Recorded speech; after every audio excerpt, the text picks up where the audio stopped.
안녕하세요. 안녕하세요. 반갑습니다. 이렇게 여러분 멀리서도 이렇게 아침 일찍 출발하셔서 이렇게 함께 모여서 주님을 찬양하고 또 함께 교제할 수 있도록 인도하신 하나님께 감사를 드립니다. 지금 여러분은 예배를 드리고 있습니까? 이것이 오늘 학생연합 집회의 주제입니다. 예배를 드린다고 하는 것은 우리 그리스도인의 삶 중에서 가장 중요한 부분이다라고 생각이 됩니다. 오늘 첫 번째 시간은 예배 중에서 성만찬 예배에 대해서 말씀을 나누고, 두 번째 시간은 생활 속의 예배에 대해서 말씀을 나눌 예정입니다. 우리가 예배라고 하면 범위를 이렇게 넓게 생각할 경우에는 우리의 생활 전체가 예배의 삶이 되어야 된다 하는 것을 우리가 알 수 있고, 또 좁은 의미에서 우리가 주일날 모여서 주님의 몸된 교회에서 성도들과 함께 온 마음을 집중해서 예배 드리는 시간을 따로 정해서 드리는 그 예배, 그 시간을 특별히 성만찬 예배로 우리가 말을 하고 있습니다. 오늘 그 함께 나눌 말씀의 내용들을 살펴보면, 예배의 정의가 무엇인가, 예배가 무엇을 의미하는가에 대해서, 또 유월절의 의미는 무엇인가, 성만찬 예배의 가장 중요한 기초가 되는 의미가 유월절인데 그 유월절에서 살펴보고, 또 성만찬 예배 시간에 우리는 무엇을 묵상해야 되는가 하는 것을 살펴보겠습니다. 그리고 새 언약의 세 가지 약속은 무엇인가, 새 언약이 또 성만찬 예배의 중요한 부분인 것을 우리가 또 배우고, 그리고 하나님과 우리의 관계는 어떠한 것이 되는가, 그리고 제사장의 역할은 무엇인가, 이러한 부분에서 하나님의 말씀을 살펴보고, 또 우리가 하나님께 예배를 드린다고 하는 것은 하나님이 기뻐하시는 그 뜻 가운데 예배를 드리는 것이 합당하겠죠. 하나님이 원하시는 부분은 이것인데 우리는 우리의 생각대로 다른 방법으로 예배를 드린다고 하면 하나님이 기뻐하시지 않겠죠. 그래서 그런 부분들을 우리가 어디서 살펴볼 수 있는가 하면 우리 성경 말씀을 통해서 하나님이 기뻐하시는 진정한 예배는 어떤 예배인가 하는 것을 살펴보겠습니다. 자, 뒤에도 이 말씀이 잘 보이나요? 예, 보이면 한번 같이 읽어보겠습니다. 에베소서 1장 5절 6절 시작. 그 기쁘신 뜻대로 우리를 예정하사 예수 그리스도로 말미암아 자기의 아들들이 되게 하셨으니, 이는 그가 사랑하는 자 안에서 우리에게 거저 주시는 바 그의 은혜의 영광을 찬송하게 하려는 것이다. 우리가 에베소서 1장 5절 6절 말씀을 통해서 그리스도인들이, 성도들이 왜 존재하는가, 하나님께서 왜 우리를 구원하셔서 거듭나게 하셔서 하나님의 자녀로 삼아주셨는가에 대한 그 존재의 목적을 말씀하고 있다는 것을 볼 수 있죠. 예수 그리스도로 말미암아 하나님의 아들들이 되게 하셨다라고 말씀하시고, 그것은 그 목적, 이는 하는 것은 그 목적을 얘기하는 것이죠. 그것은 바로 우리에게 거저 주시는 바 은혜의 영광. 여러분, 구원을 어떻게 받으셨어요? 어떤 값을 주고 받으셨어요? 여기서 말씀하시는 대로 우리가 받은 구원은 거저 받은 것이에요. 이 거저 받은 구원을 은혜라고 하죠. 그래서 그 은혜의 영광을 어떻게 하라고요? 찬송하라고. 하나님께 찬송과 영광을 돌려드리게 하기 위해서 우리를 구원하셨다라고 하는 우리의 구원의 목적, 또 우리의 존재의 목적에 대해서 간략하게 말씀하고 있습니다. 고린도전서 6장 19절 한번 같이 읽어보겠습니다. 시작. 너희 몸은 너희가 하나님께로부터 받은 바 너희 가운데 계신 성령의 전인 줄 알지 못하느냐. 너희는 너희 자신의 것이 아니라 값으로 산 것이 되었으니 그런즉 너희 몸으로 하나님께 영광을 돌리라. 자, 이것은 바로 거듭난 구원받은 성도들의 존재가 얼마나 귀한 존재고 어떠한 위치에 있는가를 우리에게 잘 설명해 주고 있습니다. 우리를 뭐라고 표현합니까? 성령의 전. 성령의 전은 성전을 의미하는데 성전은 무엇을 의미합니까? 하나님이 임재해 계시는 그곳이 성전이에요. 하나님이 계시는 것이 성전인데 놀라운 것은 여러분이 구원받고 여러분이 예수님을 믿고 거듭난 성도라면 여러분이 성전이라는 거예요. 여러분이 하나님이 거하시는 전이라는 거예요. 이것이 우리의 놀라운 신분을 말씀하고 있는 것입니다. 이것을 우리가 깨달을 수 있어야 돼요. 자, 여기서부터 우리가 하나님께 예배를 드릴 수 있는 자인가 아닌가를 알 수 있는 것이고 우리가 하나님께 어떤 예배를 드려야 하는가를 알 수 있는 기초가 바로 여기서부터 출발해야 되는 것입니다. 우리는 하나님이 우리 안에 계신다. 성령님으로 우리 안에 하나님이 내 안에 들어와 계신다는 사실을 여러분들이 잊지 마시기 바랍니다. 여러분은 구원받지 못한 다른 사람들하고 달라요. 여러분의 존재는 대단히 놀라운 존재예요. 한번 그런 것들을 생각하시기 바랍니다. 그래서 너희 몸을 하나님께 영광을 돌리라 라고 말씀하고 있어요. 우리의 몸을 의미하는 것은 우리의 몸과 마음과 우리의 모든 것을 의미하는 것이죠. 그것을 온전히 하나님께 영광을 돌리는 일에 사용할 것을 말씀하고 있죠. 자, 로마서 12장 1절 2절 한번 읽어보겠습니다. 시작. 그러므로 형제들아 내가 하나님의 모든 자비하심으로 너희를 권하노니 너희 몸을 하나님이 기뻐하시는 거룩한 산 제물로 드리라. 이는 너희가 드릴 영적 예배니라. 너희는 이 세대를 본받지 말고 오직 마음을 새롭게 함으로 변화를 받아 하나님의 선하시고 기뻐하시고 온전하신 뜻이 무엇인지 분별하도록 하라. 자, 여기서 로마서 12장 1절에서 분명하게 우리 구원받은 그리스도인들의 삶의 목적 또 어떠한 삶을 살아야 되는가를 분명하게 말씀하고 있죠. 너희 몸을 하나님이 기뻐하시는 거룩한 산 제물로 드리라.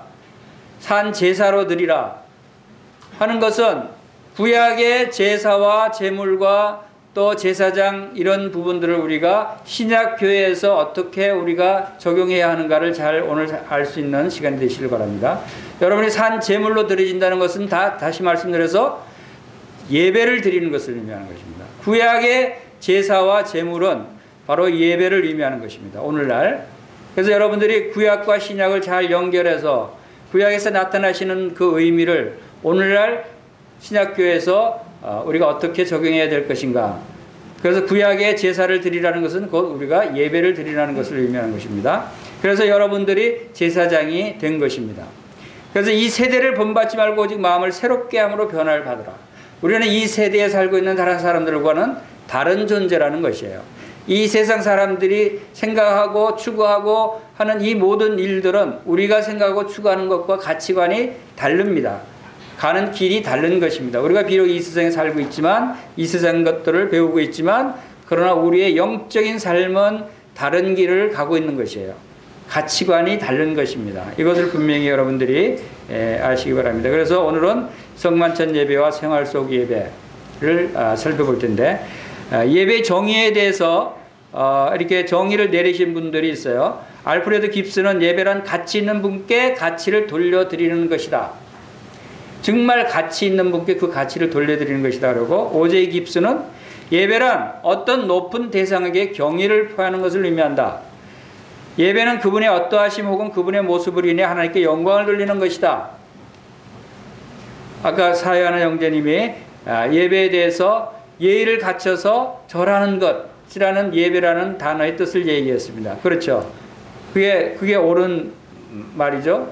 바로 가치 있는 분께 예의를 갖춰서 절하는 것. 그래서 섬기다, 경의를 표하다, 무릎을 꿇고 부복하다 라고 하는 의미를 예배가 담고 있는 것입니다. 그래서 하나님께 예배를 드린다고 하는 것은 하나님께 최고의 가치를 부여하는 것이죠. 이 세상 어떤 것들보다 더 높은 가치, 더 존귀하신 분이고 더 영광스러운 분이시다는 것을 우리가 인정하고 믿고 그러한 모습으로 표현하는 것입니다.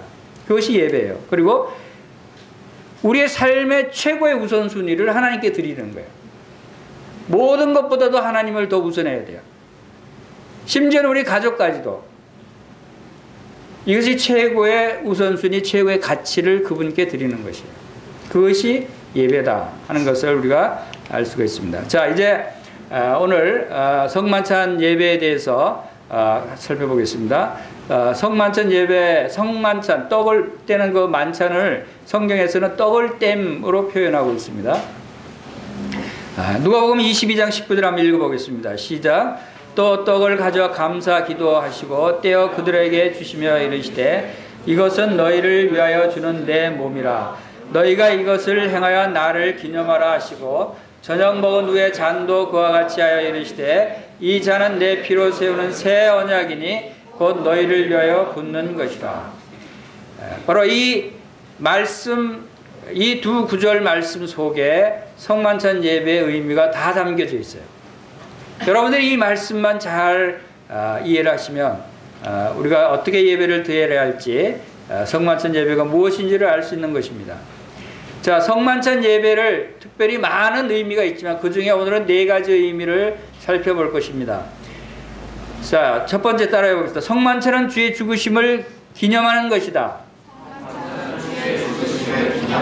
두 번째, 성만찬은 새 언약의 증표이다.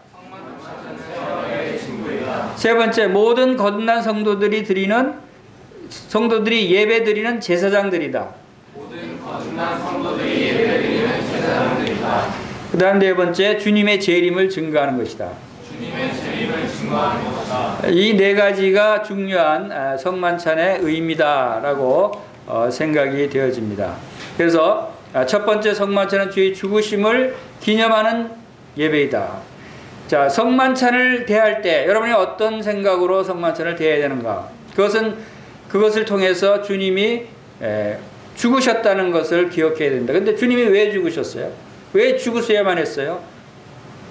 왜 죽어서 우리가 어떻게 됐어요? 이런 부분들을 여러분들이 알고 믿어야 하는 것입니다. 성만찬은 십자가에 그 몸을 내어주시고 피를 흘리신 그리스도를 기념하는 예배입니다. 그 떡과 잔이 의미하는 바가, 그 떡은 주님의 몸이라고 그러셨죠? 그 잔은 주님이 너를 위하여 흘리는 바 피라고 그러셨어요. 몸과 피를 십자가의 죽으심에 내어주신 거예요. 그리고 그 왜 그렇게 하셨는가 하는 부분도 우리가 기념할 수 있어야죠. 성만찬은 하나님의 사랑과 예수 그리스도의 십자가의 죽으심을 묵상하며 하나님 감사와 찬양을 올려드리는 예배이다 라고 우리가 얘기할 수 있습니다. 하나님의 사랑, 그로 인해서 예수 그리스도께서 십자가에서 죽으신 것을 우리가 기념하며 찬양하는 것입니다. 이 성만찬 예배를 통해서 우리는 성경의 모든 부분들을 다 살펴볼 수 있어요.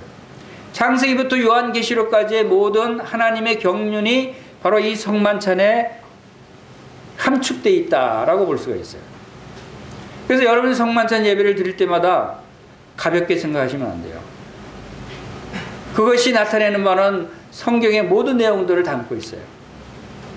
첫 번째, 성만찬은 유월절 만찬이라고도 합니다.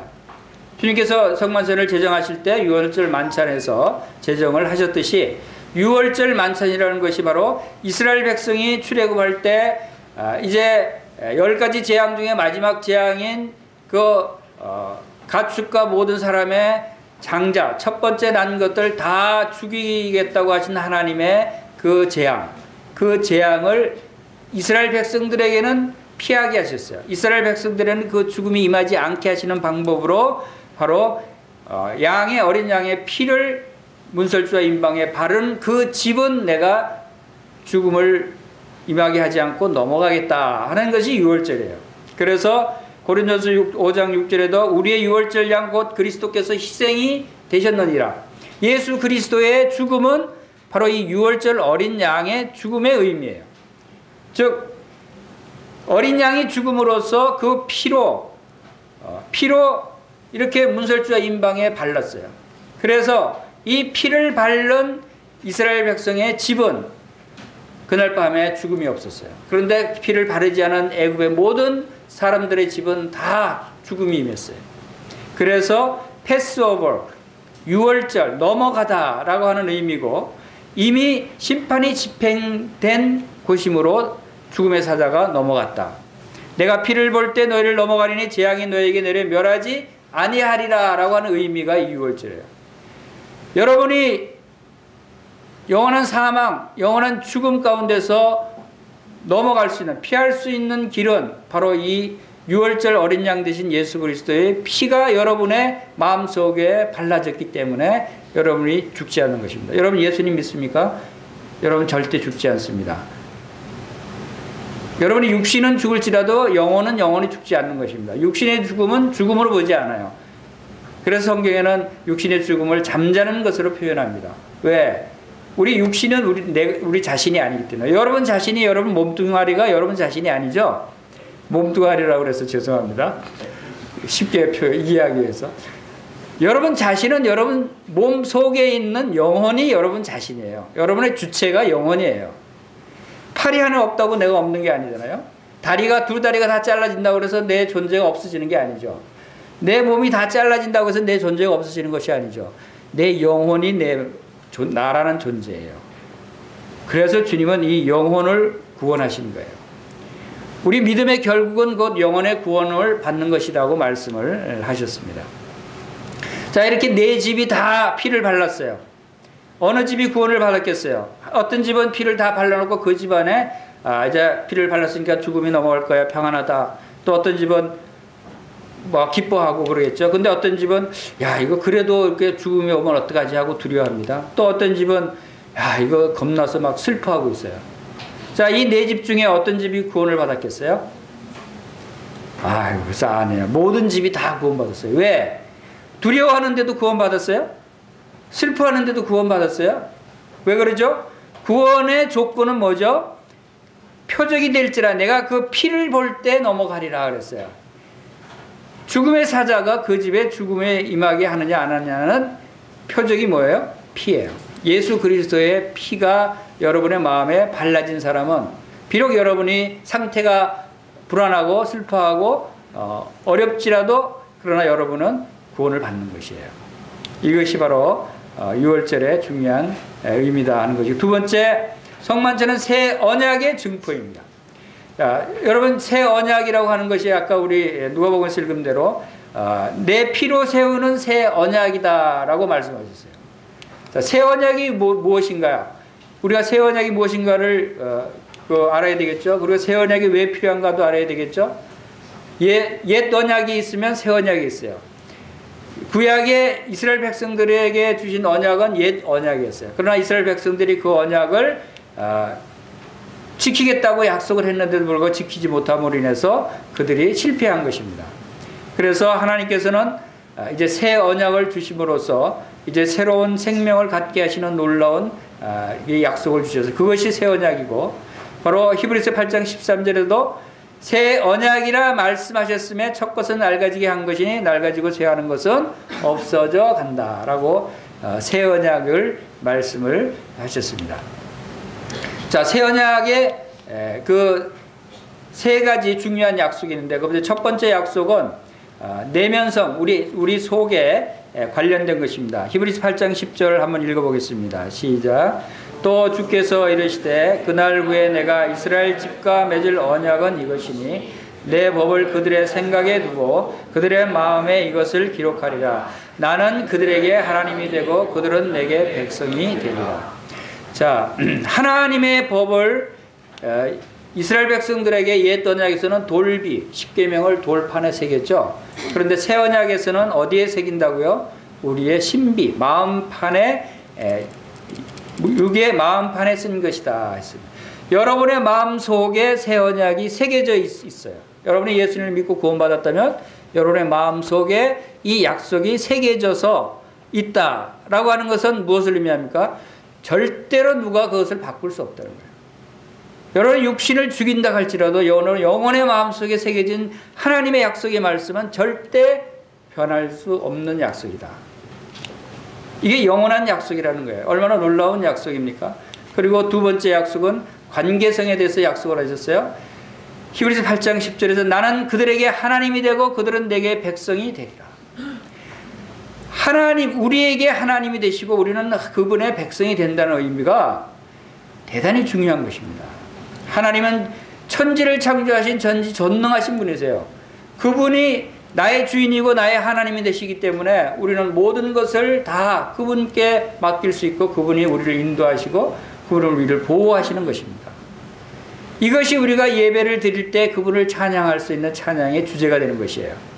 하나님은 위대하시고 전능하시고 홀로 한 분이시고 공의와 거룩함으로 다스리시고 하늘을 창조해 펴시고 땅과 그 위에 소산을 내시고 백성들에게 호흡을 주시는 위대한 여호와 그 하나님이 나의 하나님이 되셨다는 것을, 이 약속을 우리 마음판에 새기셨다는 거예요.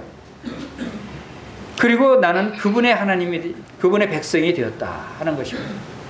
지금 여기 하나님의 놀라운 경륜이 창세기부터 요한계시록까지 다 펼쳐져 있어요. 이것은 영원 전부터 영원 후까지의 모든 것을 한 장으로 그린 것이에요. 하나님이 이렇게 영원 전에 우리를 택하시고 이제 우리를 위해서 십자가에서 예수 그리스도를 죽게 하셔서 우리를 구원하시고 영원 후에 우리와 함께 거하게 하실 이 계획들을, 하나님의 청사진을 다 만들어 놓으셨어요. 이 계획대로 진행되어 가고 있습니다. 이 약속대로 지켜질 것입니다. 그것이 하나님의 약속이에요. 우리는 이 약속을 바라볼 때 이런 하나님을 찬양할 수밖에 없는 것입니다.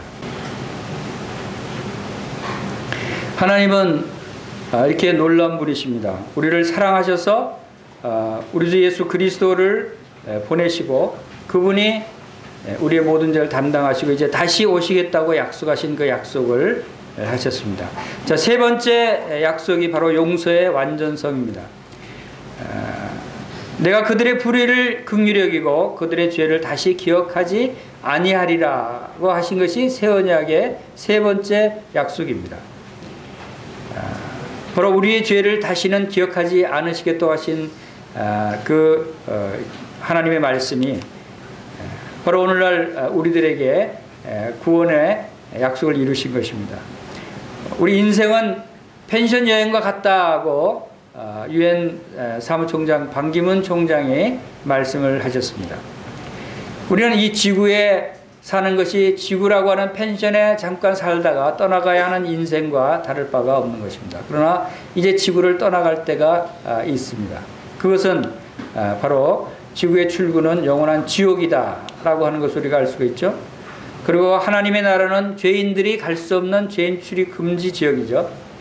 그래서 바로 모든 사람이 죄를 범하였으며 하나님의 영광에 이르지 못했는데 이제 우리들에게 새로운 길을 열어주신 예수 그리스도께서 내가 곧 길이요 진리요 생명이니 나로 말미암자고는 아버지께로 올 자가 없느니라 라고 말씀을 하시면서 우리에게 지옥을 가지 않고 하나님 나라로 갈 수 있는 그 길을 열어주신 것이 바로 주님이 십자가에서 우리의 모든 죄를 담당하시고 지옥 불못의 그러한 형벌을 친히 우리를 대신해서 받으셨기 때문에 이제 우리는 다 양 같아서 그릇 행하여 각기 제 길로 갔지만 여호와께서는 우리의 모든 죄악을 그에게 담당시키셨도다 하는 말씀처럼 주님이 우리의 모든 죄를 다 담당하셨습니다. 그렇기 때문에 우리는 이제 지옥에 가지 않고 천국에 갈 수 있는 이 놀라운 은혜를 입게 되었다는 것입니다. 이 지옥의 형벌이 우리에겐 다 이제 가려졌어요. 다 멀리 떠나가 버렸어요. 그래서 이제 우리는 다시는 하나님께서 우리의 죄를 기억하지 않으시겠다라고 하는 이 놀라운 말씀을 우리가 보게 됩니다. 이 새 언약이 바로 이 세 가지, 우리 하나님의 법을 우리의 마음속에 기록하시고 또 하나님이 우리의 하나님이 되고 우리는 그분의 백성이 되었다는 것과 우리 다시는 우리의 죄를 기억하지 않겠다고 하시는 것이 바로 이 새 언약입니다. 이것이 바로 만찬 예배를 통해서 우리가 항상 기억할 수 있어야 됩니다. 하나님이 놀라운 약속을 바로 6월절 어린 양 되신 그리스도께서 죽으심으로 이루셨고 그것을 잊지 말고 주님 오시는 날까지 기념하라고 하시는 그 말씀이었어요. 바로 우리는 바로 그 왕 같은 제사장들이다라고 하는 말씀을 통해서 우리는 하나님께 예배를 드리는 제사장들입니다. 제사장은 하나님께 제물을 드립니다. 제사장은 하나님이 계시는 성소에서 하나님을 섬기는 것입니다. 또 하나님께 바로 제사장은 나아갈 수 있고 하나님께 예배를 드리는 자들이 제사장입니다. 대제사장은 백성들의 모든 죄를 대신해서 제물을 드리는 분입니다. 우리의 대제사장은 누구시죠? 바로 예수 그리스도. 그분이 우리의 대제사장이고 우리는 다 성도들이 다 제사장들이에요. 모든 성도들이 다 제사장들이라 하는 것은 바로 모든 형제 자매들이 다 만찬 예배 시간에 참여할 수 있고 예배를 드리는 주체가 된다는 거예요.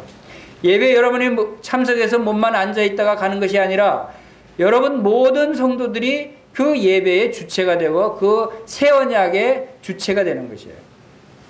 피로 맺은 새 언약이에요. 여러분과 하나님이 예수 그리스도의 피로 맺은 약속이 바로 예배인 것입니다. 그렇기 때문에 그 하나님의 약속은 변하지 않는 것입니다.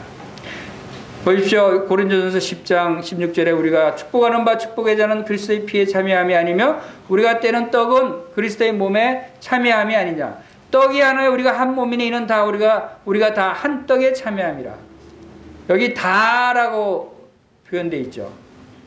여러분 구원 받으셨어요? 거듭났어요? 여러분 다 떡에 참여하는 분들입니다. 그것은 뭡니까? 다 예배를 드리는 제사장이라는 거예요. 여러분 예배를 드리는 제사장의 놀라운 직분을 피하려고 하지 마세요. 그것을 버리려고 하지 마세요. 여러분들 예배를 드릴 때 진지하게 참마음과 온전한 믿음으로 예배를 드리는 제사장으로 나오시기 바랍니다. 그럴 때 하나님 여러분들을 기뻐하시는 것입니다. 바로 성만찬 예배 시간에 우리가 무엇으로 예배를 드립니까? 우리는 찬송과 감사기도와 주님을 묵상하고 주님을 높여드리고 주님의 영광과 존귀와 경배를 드리는 것이 바로 우리의 예배인 것입니다. 히브리서 3장 1절 한번 크게 우리 한번 읽어보겠습니다. 시작. 그러므로 함께 하늘에 부르심을 받은 거룩한 형제들아 우리가 믿는 도리에 사도시며 대제사장인 예수를 깊이 생각하라. 우리 다 함께 하늘에 부르심을 받은 형제 자매들이라고 말씀하십니다. 우리 다 함께 예배를 드려야 하는 것입니다. 그리고 바로 우리의 믿는 도리에 사도신 대제사장을 깊이 묵상하는 것이 바로 만찬 예배 시간에 있어야 하는 것입니다. 마지막으로 이 성만찬 예배는 주님의 재림을 증거하는 것입니다. 우리가 만찬 예배가 새 언약의 증표일 뿐더러 주님이 다시 오신다고 하는 그 약속의 증거인 것입니다. 너희가 이 떡을 먹으며 이 잔을 마실 때마다 주의 죽으심을 오실 때까지 전하는 것이다 라고 말씀하셨어요. 이것은 우리가 만찬 예배를 드릴 때마다 주님이 다시 오시는 분이시다, 주님이 다시 오신다 하는 그러한 소망을 또한 여러분들이 가져야 되는 것입니다. 마라나타가 무슨 뜻입니까? 주 예수의 오시옵소서. 이러한 마음으로 여러분들이 예배를 드려야 되는 것입니다.